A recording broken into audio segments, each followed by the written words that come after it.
Hi സുഹൃത്തുക്കളെ, വീട് വിൽക്കാനും കാർ വിൽക്കാനും ട്രാവലർ വിൽക്കാനൊക്കെ പറ്റിയ ഒരു പൊളി സാധനമാണ് ഈ JBL GTX 1300 ബേസ് ട്യൂബ്.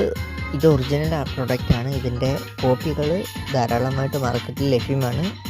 അത് നോക്കി വേണം വാങ്ങിക്കാൻ. 1946 അമേരിക്കൻ എഞ്ചിനീയർ നിർമ്മിച്ചൊരു ബ്രാൻഡാണ് ഈ JBL. ഇദ്ദേഹമാണ് ഇത് ക്രിയേറ്റ് ചെയ്തത്. ഏറ്റവും ലാസ്റ്റ് വാക്ക് JBL ആണെന്ന് പറയില്ല, കാരണം കിടിലം പ്രൊഡക്റ്റുകൾ വേറെ ധാരാളമുണ്ട്. സോണി പൈനിയർ JBL ഇതിൻ്റെയൊക്കെ സബ് വൂഫർ വാങ്ങി ഫിറ്റ് ചെയ്യാൻ പറ്റുന്ന ഒരു പഞ്ച് ബോക്സാണിത്. JBL എന്ന ബ്രാൻഡിനെയാണ് കൂടുതൽ ആൾക്കാർ സ്നേഹിക്കുന്നത്. എൻ്റെ പേഴ്സണൽ ചോയ്സ് എന്ന് പറയുമ്പോൾ പോൾക്കാഡിയാണ് എനിക്ക് കൂടുതൽ ഇഷ്ടം. സൈസിനും പഞ്ചിടിക്കൊക്കെ. ഈ ബേസ് ട്യൂബിൻ്റെ കൂടുതൽ ഡീറ്റെയിൽസ് മുൻപുള്ള വീഡിയോയിൽ ഇട്ടിട്ടുണ്ട്. അതിൽ കയറി നോക്കണം, സബ്സ്ക്രൈബ് ചെയ്യണം, സപ്പോർട്ട് ചെയ്യണം, ലൈക്ക് ആൻഡ് കമൻറ്റ്. മറ്റൊരു വീഡിയോയിൽ കാണാം. ബൈ.